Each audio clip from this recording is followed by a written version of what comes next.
The Rise of the Ogre. Chapter 3. How to Build a Monster. From beginning to end, the making of the Gorillaz' debut would be a mad dash of creativity, during which time they began to assemble the enormous family of cohorts that make up their numbers today. The evolution of the album, born from Murdoc's shoddy demos, gathered pace at Kong. The studio was alive with the continual sound of banging, clattering, squelching, pounding, zapping, buzzing, siphoning, and caterwauling, unseasonable sonics that no sane individual would create. Night after night was spent lobbing machinery around, chucking ostrich eggs at sheets of metal and leaping into buckets. No experiment into sound was deemed too far-fetched. Soon, the framework of a very unusual album took shape. However, despite the quality and the power of the Gorillaz musicians, something was still missing. The skeleton needed flesh, blood, and muscle.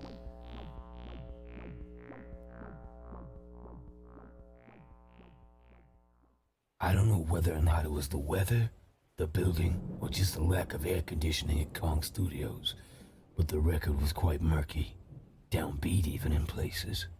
It needed a fresh set of ears to liven it up. You could hear there was a really vibrant collection of styles.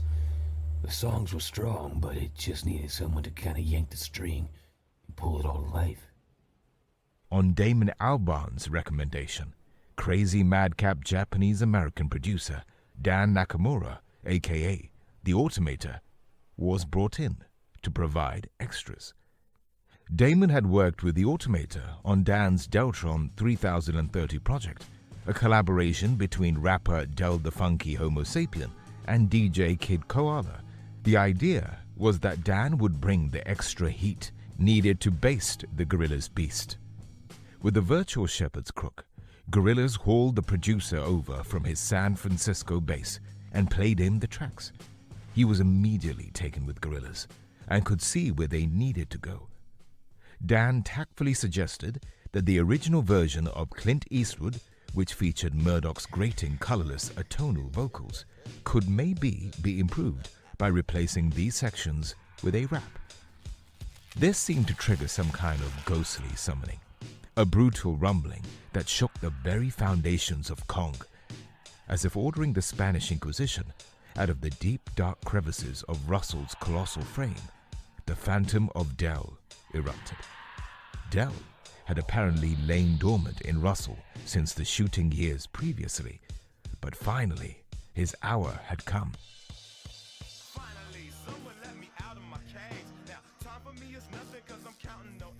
The manifestation sent Russel back into a brief coma as the maverick rapper spirit delivered what would be a career-mutating vocal line. That was like a bolt of electricity. My phantom friend, the undead spirit of Del, smashed his way out of my head and unleashed the rap on Clint Eastwood. Then he did the same to Rock the House. It just transformed the whole sound. Dan's next move as producer was to book a holiday. Relocate the project over to a studio in the sun-kissed sands of Jamaica for overdubs and mixing. April 16th to May 7th, 2000. Gorillaz recording sessions at Gisanh Studios, Jamaica.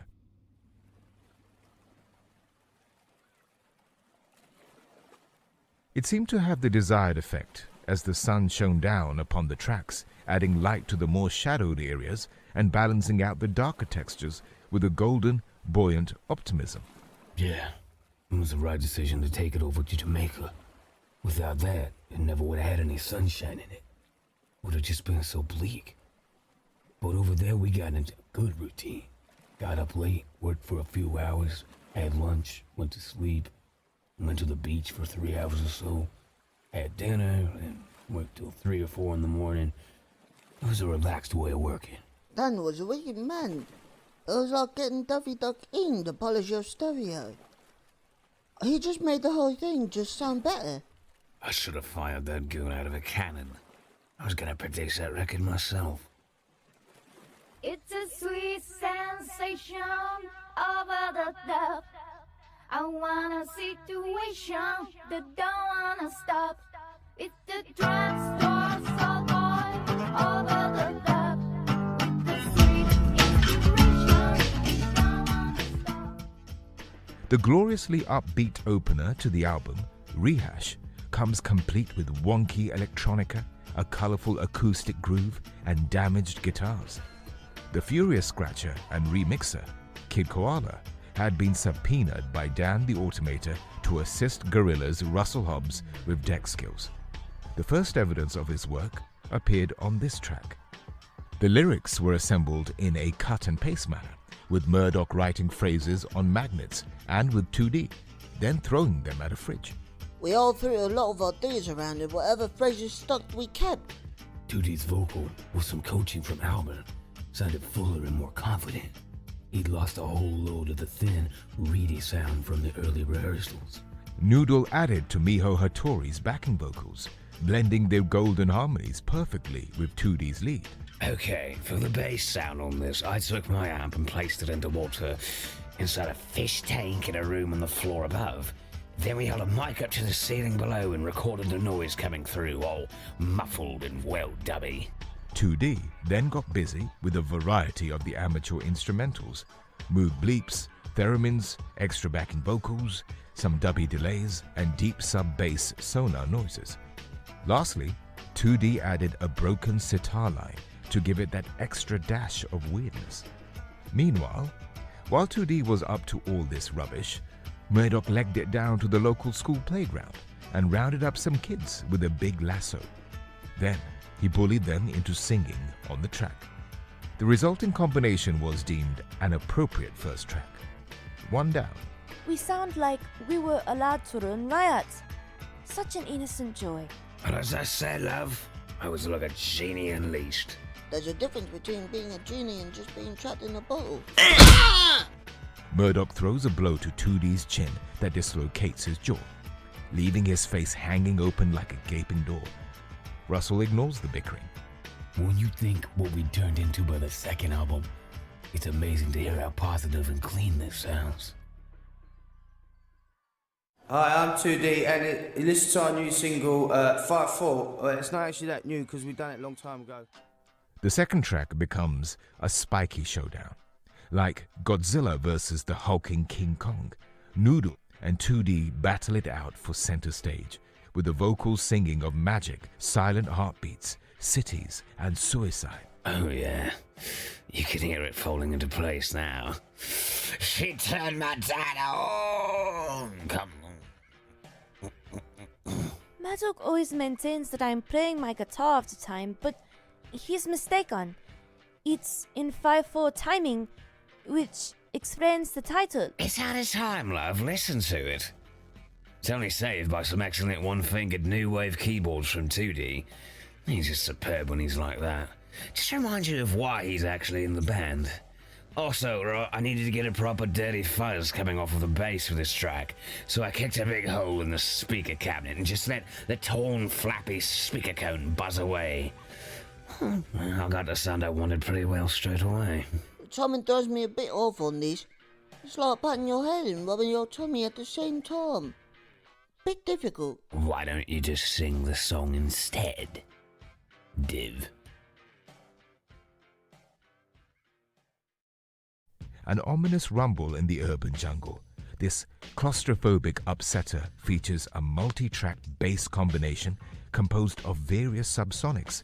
Keyboard and bass guitar parts feed through pedals to drop it down by a further octave or two. The end concoction is enough to disturb the workings of your middle ear. Very soundtracky, this. Sounds like a French film that's been played. It's about kind of sort of surveillance cameras and stuff. Tomorrow Comes Day is just like things you think. Oh well, I'll put that off. Actually, you can put it off. But it's just sort of phrases that come after each other. A lot of it was just whatever came to my head. Then we just stuck it together and we pasted it with another bit that sounded good. It just had to work. It didn't have to mean anything. I'm going to say the word noir. What? Noir. There, done it. You can hear the spirits of Kong resurrected in this track. Sounds like monks chanting. It's, well, creepy. That's actually the ghost of Sir Emmerich Kong. He had this place built so he could host endless parties, but his spirit now wanders the corridors, hungover for all eternity. That moaning you hear on the track is his dehydrated soul clutching his head looking for painkillers. I'll pay with tomorrow.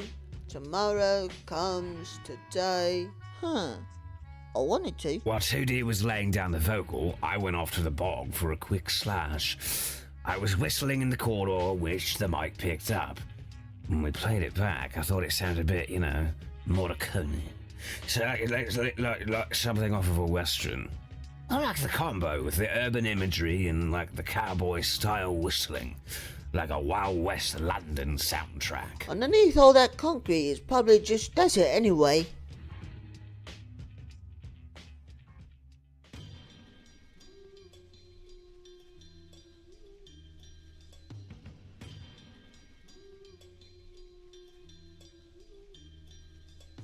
Taking a sample of Bo Diddley's performance of Odetta's Hit or Miss, Russel bumped up the beat with some extra programming, formulating an intricate twisting rhythm around which 2D could showcase his mournful falsetto.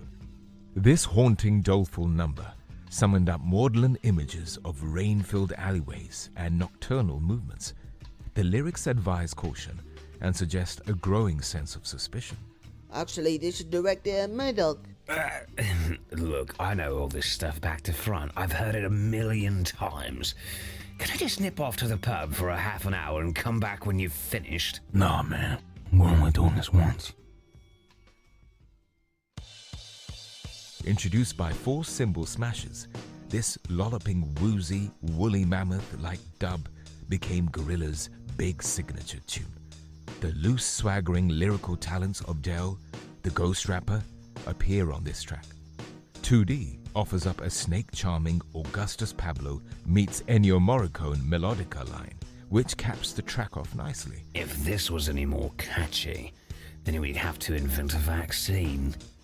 Bird flu's got a less chance of infecting the planet than this. Funnily enough, I had occurred when I dropped this vocal. Works really well though. Where did this track come from? Well, I pushed the button marked reggae setting on my Honda Z-Chord auto harp and turned the knob from flop to hit, and Bob's your uncle. Out popped this little classic. I started fiddling around with my melodica. Russell took the good bits. Murdoc wrote the melody, and then I sang it. It called the first single Clint Eastwood because it had that kind of sort of the good, the bad, and the ugly feel to the melodica line. Kind of like Ennio Morricone. As I said before, I'd say because of the dub feel, Clint Eastwood was just the tip of the hat to all those 1970s reggae stars. Who use names like that?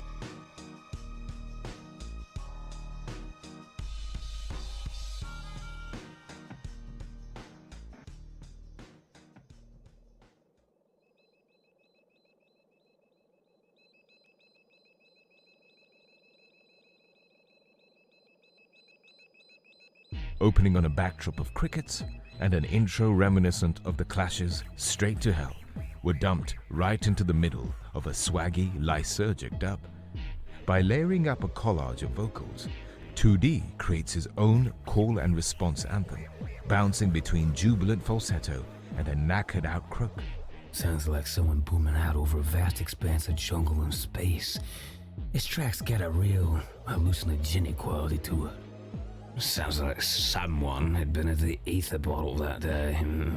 The 2D vocal choir multiplies, building to a full animated army of voices marching round the track like those broomsticks that carry water around in Fantasia or something.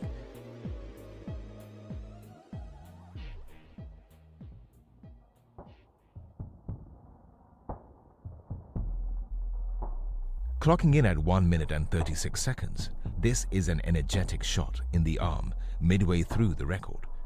The intro picks up what sounds suspiciously like someone being sick. Punk? Well, it does what it says on the tin.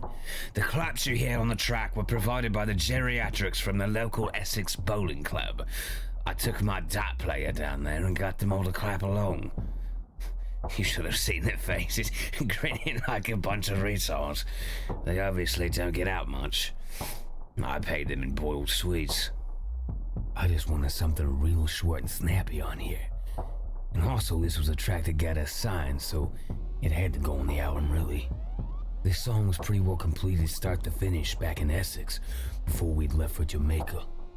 The original version was well over an hour long, but we cut it down to this.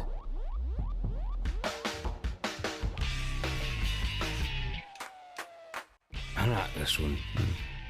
Tootie sounds like he's gone a bit mental. I've been looking for my front door keys for ages, and eventually I lost it big time. I had a total fit. Every album needs a track like this. Well, I'm not buying it.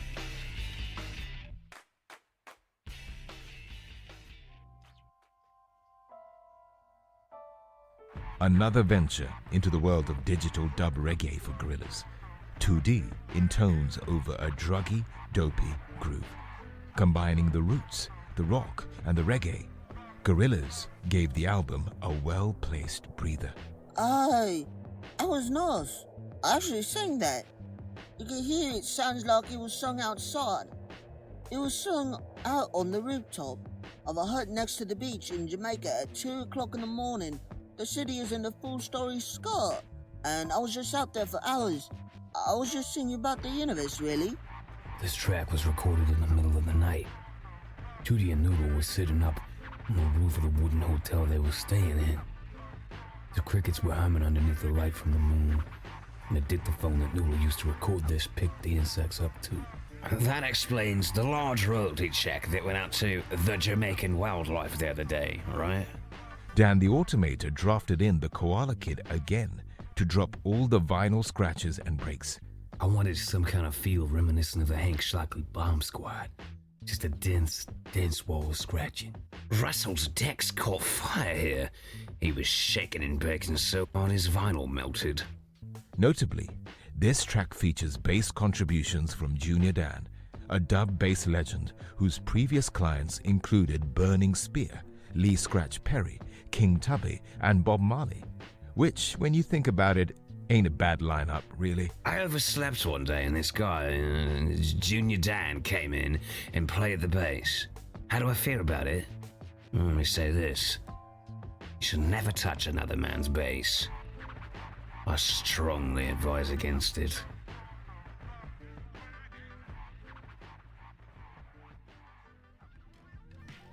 Track 9 is a mentally unsteady piece of inebriated breakbeat psychedelia. Russel reveals its remarkable inception. This is actually quite interesting, how we got this track. I bought this great little thing, a tiny microphone with a sucker pad on the end from Tandy, the electrical store. When you place it against the side of someone's head, it picks up and records the sounds of their thoughts. It literally transforms what they're imagining into music. Good for sampling. I told 2D, imagine 1950s bass rockabilly Brian Setzer from the Stray Cars knocking back a load of cough syrup, then going to a fairground with a couple of mates. Halfway through, Brian's going to start feeling a bit sick because, well, now he's drunk on some Jägermeister, and the thick, gooey brown liquid's making him see things that aren't there. He's trapped in a mad world of fairgrounds, visuals and bubbles. What does that sound like in your head? This is a sound that Tootie imagined. We added nothing to it, other than Damon Albarn's voice for the break where he goes, all of which makes me anxious, at times unbearably so. I've always had a bit of a fairground rockabilly in me. Seriously, my dad works at a fairground in East Bourne. It's my roots. And Starshine too. The water laser, arcades, Ferris wheels. My head's full of all that stuff. For some reason, I was also imagining sounds from the old Atari game. Pong. Can we speed this up a bit? I don't know how much more I can take.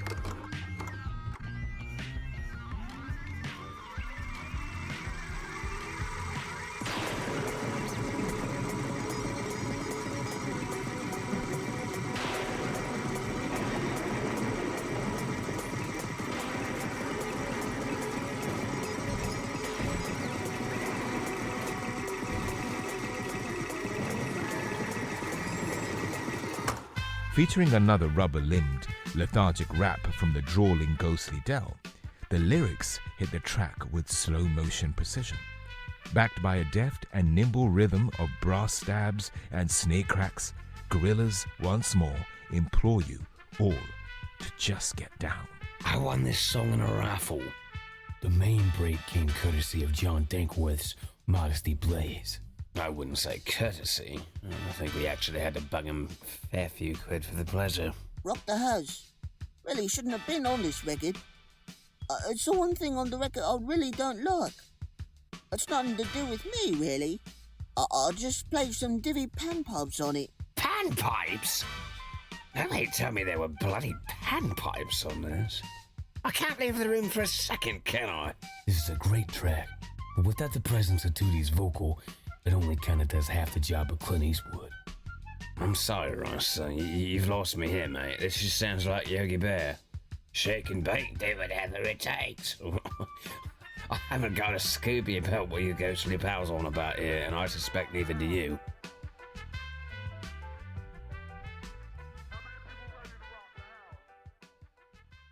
The second single proper from Gorillaz' debut, 19 to 2000, motors around like a hip-hop collage of bleeps, bloops, and big fat breaks. I sampled the riff for the keyboard off my alarm clock. We looped it, and it sounded kinda weird. The lyrics, well, it's just very abstract. Get the cool shoes on. Very deep, but also like very facile. There's a fine line between clever and stupid, right? Oh yeah. Yeah, I think so. Definitely. Miho Hattori appears again for the chorus, with an added contribution from Tina Weymouth. Dance to some tracks to ex-Talking Heads and Tom Tom Club member Tina Weymouth, who edited vocals to the mix. She recorded them on a CD and then sent them back over.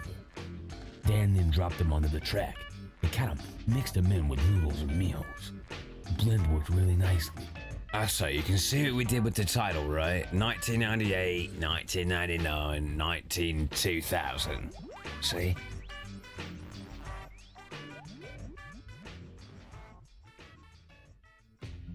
Gorillaz' wonderfully vibrant, smoky Cuban track, featuring a stunning vocal from Buena Vista Social Club's Ibrahim Ferrer. This took Gorillaz' sonic palette to a whole different continent. That tune, Latin Simone, it had a vaguely Latin feel to it, and I just was in love with the Buena Vista record and Ibrahim's voice. It was through a guy called Nick Gold from the World Circuit record label that we connected with Ibrahim. I posted the track through his letterbox and asked if he could help us out. The added texture of the Latin style stretched the sound of the album across a far bigger canvas. He never wrote Ibrahim's lyrics for him. He sort of took the vague sentiment of what I had a line that was, "What's the matter with me?" And that changed to "Que pasa contigo?" We let him do his own thing, really.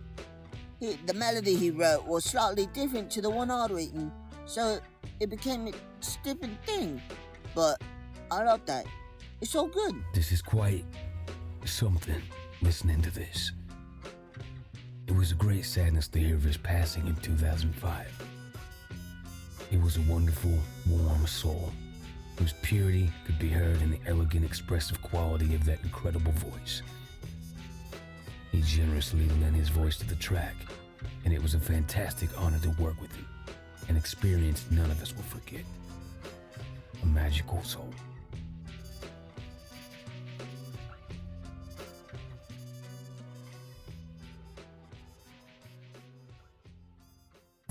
A slow reggae track with a hypnotic beat and a creeping guitar riff. Can you hear how well I'm playing my bass? I had to use 2 fingers for that. Starshine, I really enjoyed making that record because I didn't spend too much time on it. I didn't write any lyrics. I just got up and did it. You just kind of opened your mouth and all this sound flew out. That's what I remember. Yeah. Murdoc jumps up, startled. A ghost just pulled my hat off. The rest of the Gorillaz ignore him. No, seriously, I was sitting here talking to you lot, and a ghost just knocked my hat right off. Look, it's on the ground. Sit down, Muds. You're going nowhere till we finish this. Murdoc huffs back to his seat, clearly disinterested in continuing.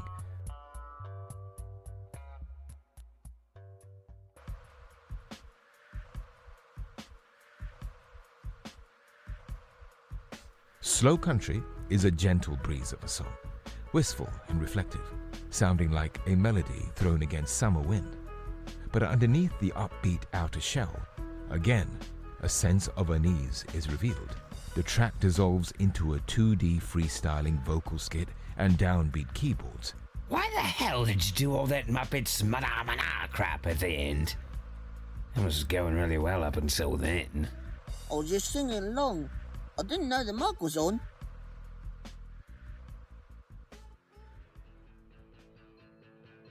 The final track on the record opens with a foreboding sample from zombie flick Day of the Dead, creating an eerie sense of isolation. The tension builds slowly, the guitar rising to a nail-biting crescendo before the full force of the Gorillaz live band explodes across the stereo.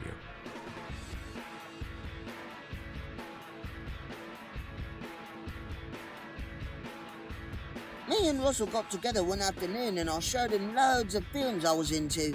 All these knackered out old zombie films. There's something like that resonates in me, really haunting.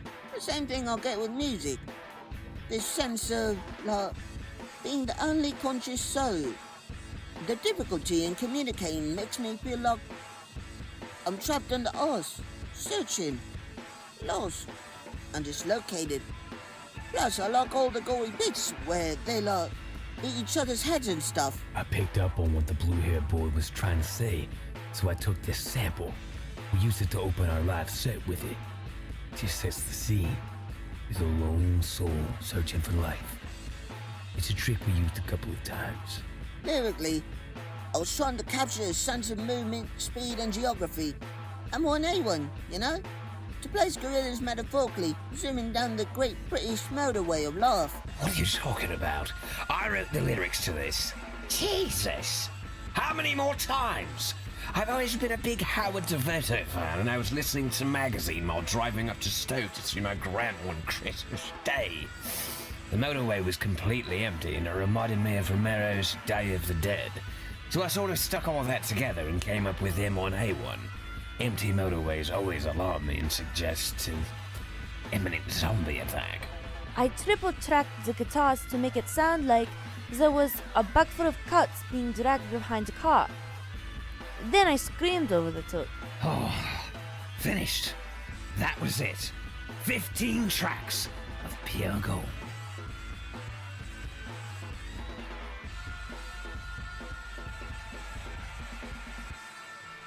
As the original press release stated, the album was a multifaceted corker. With the help of their collaborators, a far bigger construction had been assembled than originally envisioned. This colossal and wonky creation, the Gorillaz' debut, once planned to be a 15-floor skyscraper, was now a multi-dimension Gaudi house of sound. June 2nd, 2000. Gorillaz album mastered by Howie Weinberg at Masterdisc, New York. Sure as Shinola, we knew we had that baby in the bag. So, next step, hotel stardom. Yep, get my room ready. I'll be in the bar.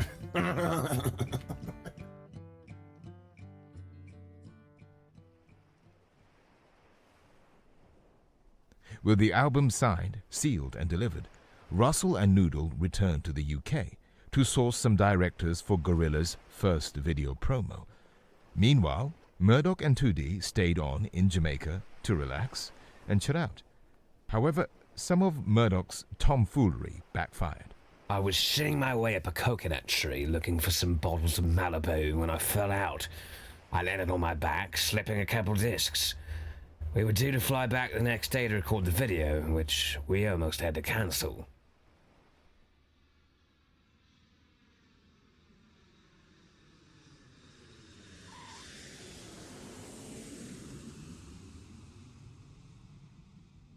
Ah yes, the groundbreaking Tomorrow Comes Today video. According to the original story of Gorillaz, when the call went out to directors for Gorillaz' first promotional film, one voice came back loud and clear above all others. That name was Paolo Schimbacchio, author and founder of the now legendary Quattro Formaggio Manifesto technique of filmmaking. The legendary Italian director had, according to the press release, been behind such landmarks in contemporary Latin cinema as Boom Ho Leo, My Mind and Her Mother, and Stop Now, It's Hurting. The truth is these films have never existed. Paolo, 78, was a mouthy novice who had never been on a video shoot in his life. Chaos reigned supreme on the set, and the promo Mr. Schimbacchio filmed premiered in a garbage bin outside the record company office. You've got to be very careful not to confuse being a eccentric genius with just being a bit senile. Actually, the man was a bumbling buffoon who had never held a camera in his life. Yes, he was a total madman. Therefore, under the cover of night, two men, Jamie Hewlett and Matt Wakeham, were snuck into Kong Studios, a thick grey blanket concealing their identities. This was essential to avoid detection by the now psychotic, rambling, and fully armed Schimbacchio. On the loose, he raged that if anyone dared touch his work, his baby, his Meisterarbeiten and Vortigenarbeit, he would have them torn apart by dogs. This was disturbing for many reasons. One being that the legendary Italian director was now resorting to German, and secondly that it was a shonky, babble-fished version. Best steer clear altogether. It was for this reason that local troublemaker Jamie Hewlett, the mythical cartoonist and co-creator of female headcase comic book character Tango, was brought in to rescue this cinematic floater from the U-bend of history. His close friend and one-time flatmate, Damon Albarn, had suggested Jamie's name, and although Hewlett came with no prior experience of shooting pop promos, Albarn's intuition correctly assessed that this was the right man for the job. Gorillaz were initially unsure about going with an animated feel, which may explain the heavy use of live footage in the first Gorillaz video. We just thought it was a little early in our career to come across like some kind of cartoon band.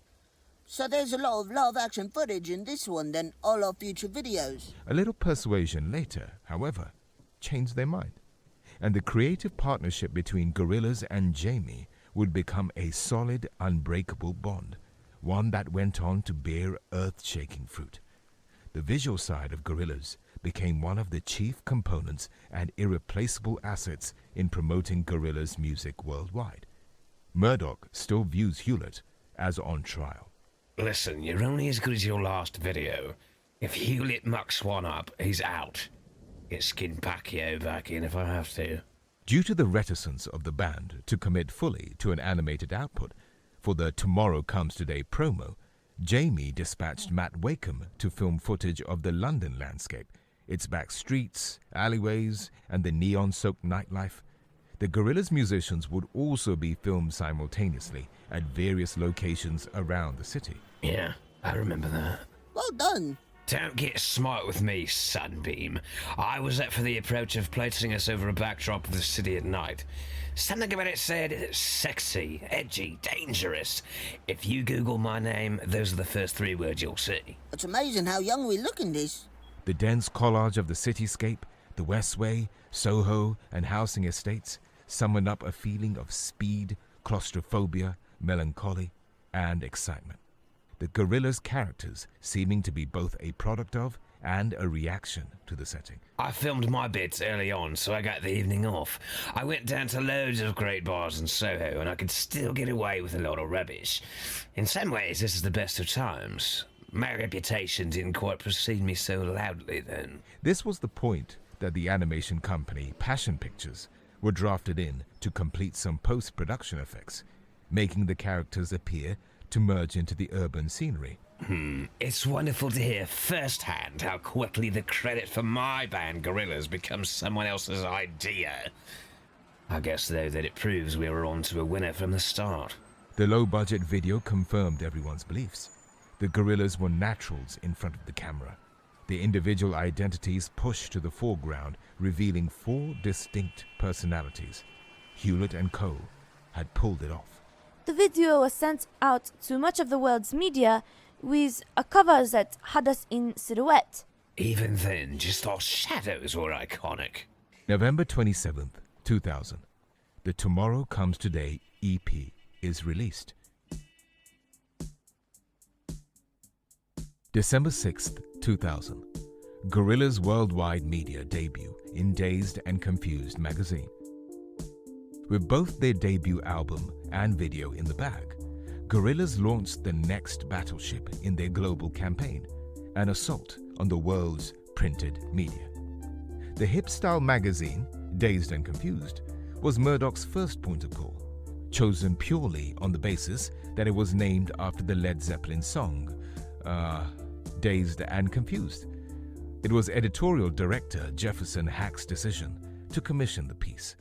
Well, I went down to the studio, listened to the music, saw the promo for the first video that they'd done where Jamie done the illustrations against the real kind of backdrop, and liked the music and thought, let's do it as a cover. The interview was held initially at Kong Studios before Murdoc decided to cram the band plus journo Roger Morton into his Vauxhall Astra and conduct the rest of the piece at 90 miles an hour on their way to the photo shoot.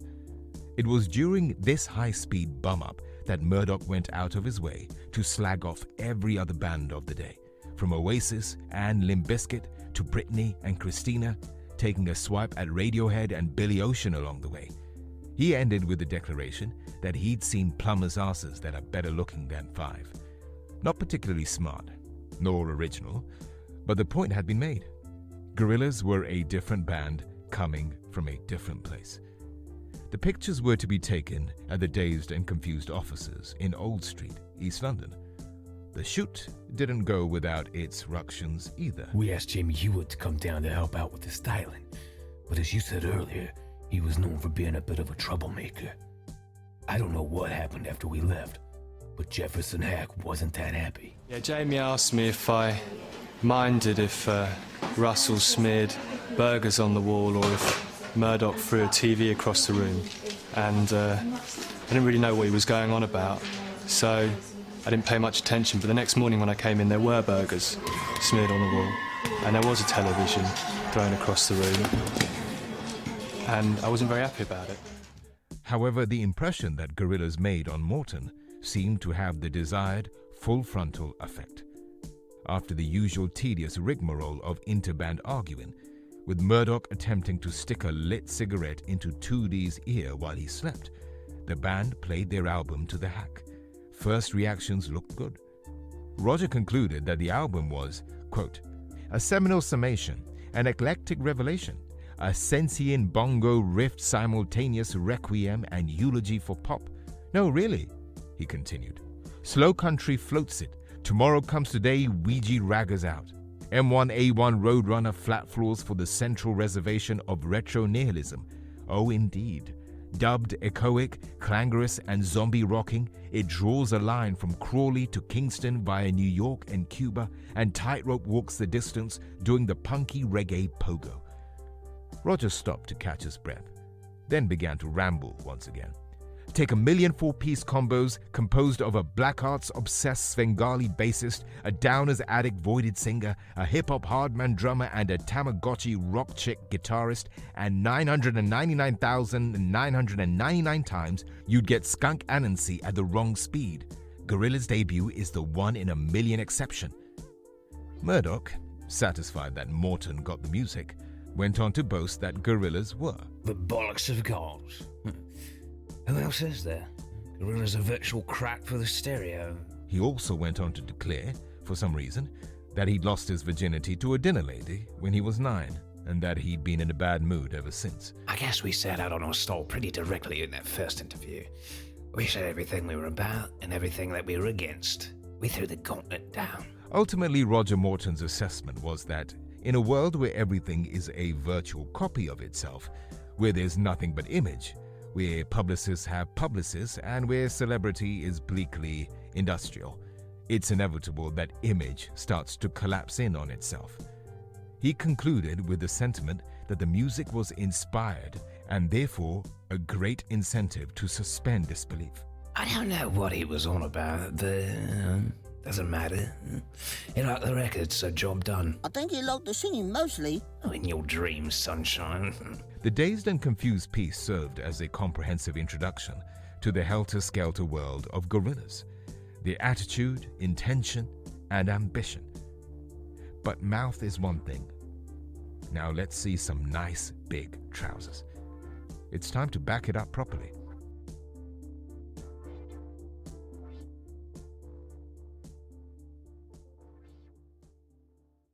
Having displayed the potential possibilities with their Tomorrow Comes Today video, Gorillaz now prepare to step up to the Premier League, upping their game entirely with the now seminal Clint Eastwood video.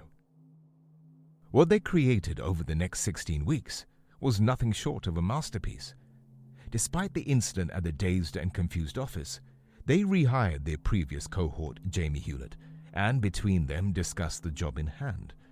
How do we make the finest example of a Gorillaz video? That's not the type of thing we'd say at all, actually. Initially, the band suggested the possibility of doing a straightforward performance piece. This sounded like a reasonably pedestrian idea, until Murdoc revealed he'd like to shoot it in the dead of night, at the notoriously haunted graveyard at Kong Studios. The video shoot quickly escalated from a band promo into a game of chicken, with Murdoc Nichols upping the ante. With an evil glint in his eye, Murdoc challenged both the band and the film crew to spend an entire night in the graveyard without wetting themselves. If ye stay till dawn, yous can keep your jobs. Film what you can, boys. It's gonna be a long night. Are you talking in that cod pirate accent? I just thought it sounded a bit more scary. The video was storyboarded in incredible detail by Jamie, from every camera move to the lighting and set design, allowing no room for error. This was then faithfully reenacted by the band. The team at Passion Pictures added more CG scenery and effects. CG stands for computer generated. Well, I never. The Clint Eastwood video would take over 5,000 pieces of artwork and a crew of 25 people, and 4 months to complete. Andrew Ruherman from Passion Pictures said, "Well, Clint Eastwood was the breakthrough. Tomorrow Comes Today was a tentative dip toe in the water from everybody's point of view. It was like, let's not spend too much money. Let's just test the market." And then Clint Eastwood just blasted through it all. I got emails from my great hero Brad Bird, who did The Incredibles, saying, "Fantastic, that is just so encouraging to see pieces like that. Everyone's saying 3D is now the king and 2D is dead. How fantastic to see 2D animation of this caliber and this style looking modern and fresh." And knowing that we've done everything we could do to make this band a success, because given the quality of the design, given the quality of the music, it was only ours to screw up. I felt we'd risen to the challenge, and as a combined team effort, it was a fantastic one.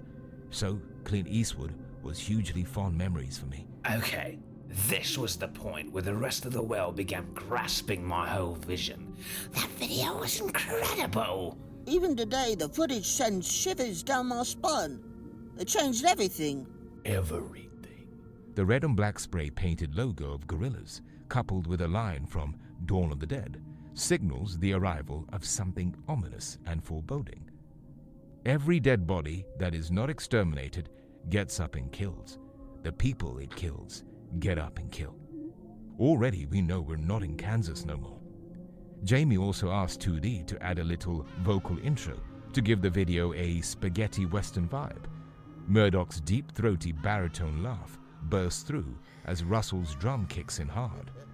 Oh, so manly. Opening on a comparatively straight studio set, the four Gorillaz appear on a shifting floating stage, the floor out of camera shot, thus giving the appearance of the band moving in and out of each other. This quickly mutates, triggered by darkening clouds and the manifestation of the ghost rapper, into an eerie phantasmagoria of inky blues and raven blacks.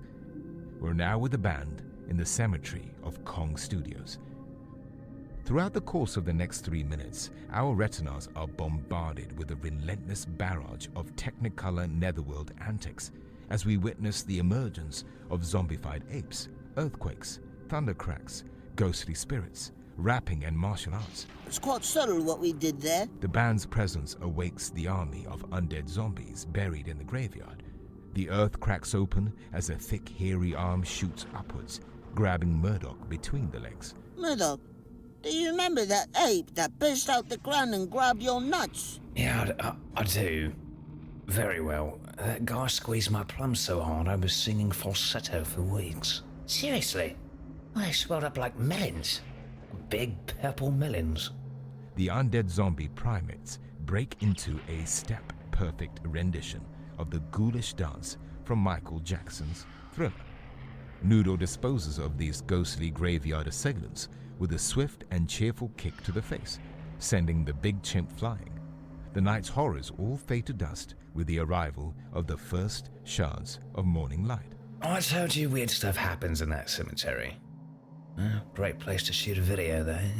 The epic Clint Eastwood footage, more so than anything else since the band's inception, introduced the whole nation, the whole world, to the dark, glorious, vibrant charms of Gorillaz. Its impact was immediate, globe-rattling and truly seismic, doing more to promote Gorillaz than 10 years of touring ever would have done. It also received another big shove up the ladder of success via a smart and well-placed garage remix by Sweetie Irie, planting Gorillaz slap bang onto the dance floors of every club south of John O'Groats. Another rarity in the dustry, a remix that actually was a genuine club hit due to the authenticity of its birth. Gorillaz hadn't asked Sweetie or Ed to do the remix. The master tapes were hijacked from Kong by a scurrilous group of cutlass-wielding pirate knaves who dubbed themselves the Middle Road Crew. Having procured the body, they dragged their haul back to their own studio, remixed it, and then released it without the knowledge of the Gorillaz gang themselves. Murdoc, spotting a mutual kinship with this gang of ruthless rapscallions, admired their bold initiative and sanctioned the mix in the press. Wise move, especially considering that the remix was so incendiary it blew up in every club, further enhancing Gorillaz' bad boys street-level image, reaching an audience that had remained untouchable purely from the original version. The mix was then included on the official Clint Eastwood releases. With Ed Case's two-step garage mix, Gorillaz showed that they were far more in tune with the heartbeat of Britain than any antiquated nostalgia of village greens, cups of milky tea, and stripy boating jackets. March 5th, 2001. Clint Eastwood single releases. March 11th, 2001. Clint Eastwood enters charts, peaking at number 3. This milestone of pop culture stayed in the charts for 14 weeks, and both the video and the single went on to win numerous awards in the UK, Europe, and the USA. This was a really big record, by anybody's standards. We sold something like 750,000 copies in Britain alone. The success of this in Britain just opened up everything for us internationally. With this release, Gorillaz managed to do what no band has done since the birth of teen culture back in the 1950s, to be an all-inclusive and all-enchanting, pulling in kids, teenagers, hip dudes, and old hands alike. Closing any generation gap, music fans dug its cool dub boy slouch, the lazy lullaby vocal crossed with the gouchy daisy age rap, while others were thrilled by the sharp, fast-paced, and quick-fire animation. The combination showed an adventurous outlook and a loose, genuine passion for old-school styles. It wasn't taking an outsider's view.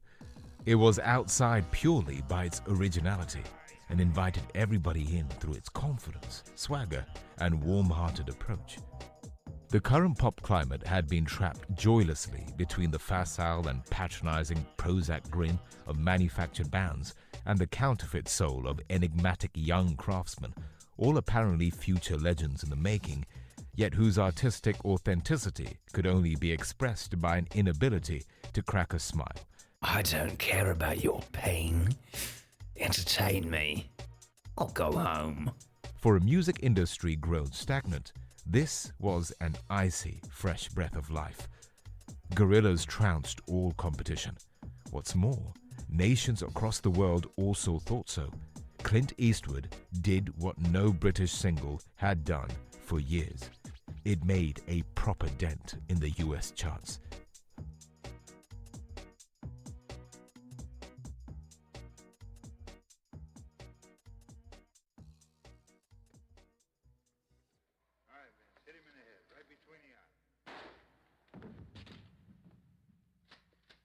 Good shot. Okay, he's dead. Let's go get him. That's another one for the fire. We knew we'd cracked it with the Clint Eastwood video, man, but a true band? Well, they're only as good as a live show. So, we knew we had to get out there, and prove it.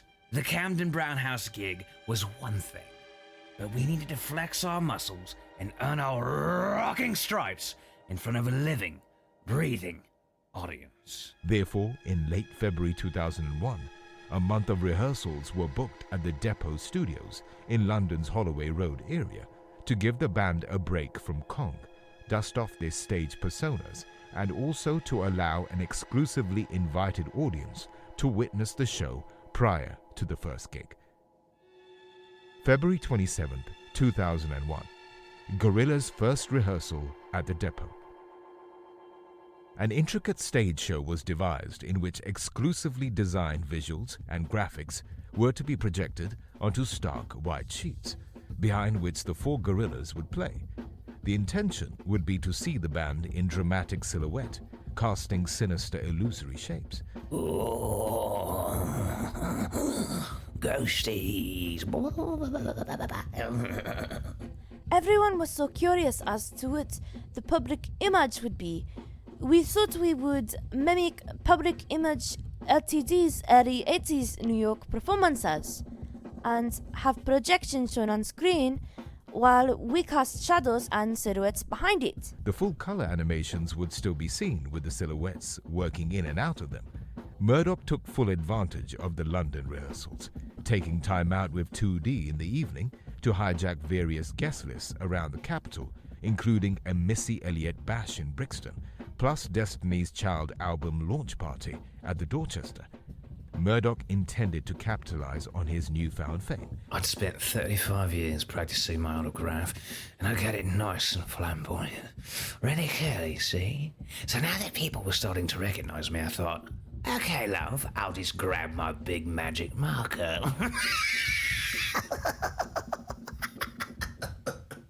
Everywhere we went, doors were opening. It's funny like that. People used to close them when they saw me coming. March 22nd, 2001. Gorillaz perform at London's King's Cross Scala. Clint Eastwood was riding high in the charts, and there was a general feeling of goodwill towards the band, although peppered with a cautious suspicion that the whole thing still might be a giant media prank, played out by a bunch of Hoxton tosspots, which, if taken at face value, would leave the onlooker with egg on their face. Moreover, having gleaned a number of plaudits for the single and video, it laid them wide open for criticism in other areas. Yeah, well, you can stick all that stuff where the sun don't shine. Accusing us of being a gimmick is a bit like accusing Jesus Christ of having a bit of a messiah complex. True, maybe, but when faced with the undeniable genius of what we put out, does it really still matter? The concert played a host to a number of high-profile attendees, among them supermodel Helena Christensen, Sadie and Jude, the Ant Ordek, The Clash's Paul Simonon, and TV's favorite floppy-haired gobsmith, Jonathan Ross. Oh, loads of celebrities came down just to try to get a peek at the young gods in action. But we were behind a screen, see? So you can kiss my shadowy arse, Mr. Jonathan Ross. Actually, Mr. Ross has always been supportive with Gorillaz from day one, so it was good to see him there.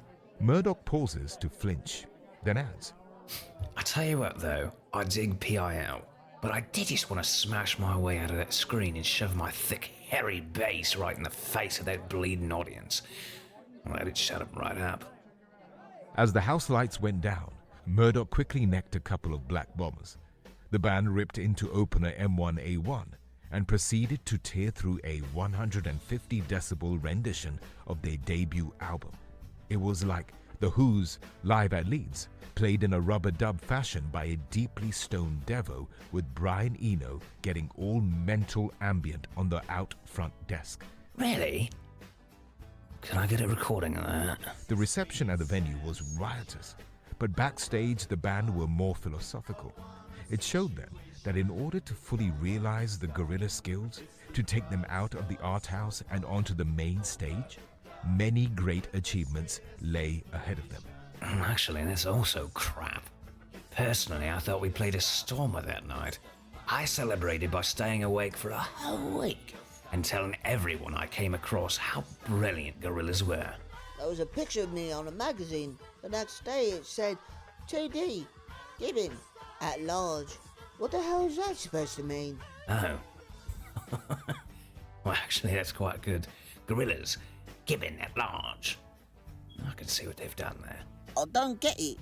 The evening ended with Sweetie Irie and the Middle Row crew performing their hit UK garage mix of Clint Eastwood live beneath a downpour of 20-pound notes, which they chucked in wads at the crowd. All in all, not bad for a first gig. The papers the next day were less magnanimous. While the enemies surmised that their best work is a triumphant denial of the superstar ego, the Times accused the gig of having a cold and emotionally stunted quality, and noted the vocals were sung in a curiously spastic falsetto. The Guardian suggested that Gorillaz were one bit of monkey business Damon would be best off chalking up to experience. One chubby, man-breasted, clown-haired gonk writing for The Independent on Sunday made a particularly embittered attack against Damon Albarn, calling Gorillaz a failed scam, and suggesting that one day in 2003, Albarn will awake and involuntarily double up into a fetal position with shame at the memory, which for a first full gig performed by associates is perhaps a little strong. Funnily enough, since then, that flatulent goth has ballooned in size, while his gossip column has been shrinking. And maybe he's actually eaten his own words. March 26, 2001, Gorillaz' debut album releases. 4 days into Murdoc's post-gig bender was a day of mixed emotions for the reasonably young man from Stoke. The Gorillaz album was released nationwide, but on the bad side, Murdoc's beloved Winnebago, his mobile knocking shop, was stolen from the car park of Kong Studios. So, some bright record company spark, as a marketing ploy, gave a free key away with the album. The key gave the recipient entrance to my Winnebago. My sodding Winnebago. Predictably, the thing was gone within a half an hour. Vanished. And you know what? I reckon it was that freak Dr. Wurzel who took it. Okay, who's Dr. Wurzel? Pain in the arse. A dead man. He's given Gorillaz nothing but crap since we started. I don't really know much about him other than he's a doctor and he's a Wurzel. He's got an army of geeks online that all look up to him. When he nicked my Winnebago, all the little nerds posted up pictures of him driving it in different places. On top of Big Ben, a Death Star, a lake in Kent, baked in a sodding cake. God, so irritating. My Winnebago! The Find Murdoc's Winnebago craze swept through Gorillaz' online fanbase like a virus, with fresh and increasingly more bizarre sightings being added to the Gorillaz website daily. Dr. Wurzel is also rumored to have then bootlegged Gorillaz' first recording, Goat Train, leaking an image into the internet of the first lineup of Gorillaz with original guitarist Paula Cracker. He found both of these in the stolen Winnebago. None of this would have happened if the record label hadn't given away the keys with the album. I mean, damn, seriously, how thick is that? Giving away a set of car keys. Try pulling that kind of crap with Elton John, mate. See how far you get. Murdoc pauses, still fuming about the loss of his mobile home. Actually, that pissed me off right big time.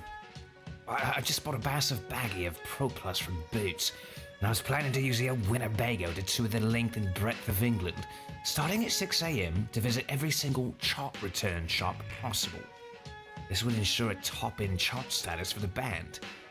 Once the old mobile home was nicked, well, I had to take a cab. Murdoc Nichols managed to purchase at least 17,500 copies of his own album before he ran out of IOU slips. Still, it did the job. April 1st, 2001, Gorillaz' album enters the UK charts. The Gorillaz' debut album went to number 3 in the UK charts, making Gorillaz proper stars now. Album charts. That's the type of thing that big proper bands like Guns N' Roses and Sabbath did.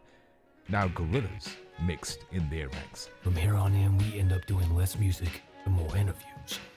Still, we'd ask for this, so who can complain? That's how we roll now. No, mate, you're practically around. I mean, that's how you roll now.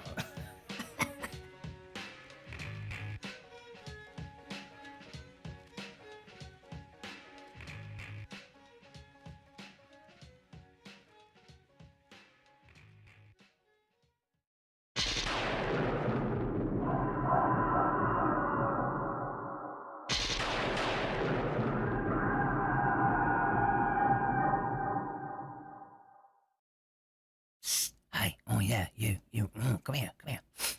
Oh, it's me, Murdoc. Oh, did you enjoy the audiobook? Of course you did. Well, these don't come cheap, you know. Each chapter costs us, seriously, listen to this, on average, okay, $150 to create. So, if you would consider donating to keep this project alive, we'd greatly appreciate it. Seriously, from the bottom of my black heart, I really appreciate it. Thank you for listening, and remember, hail Satan.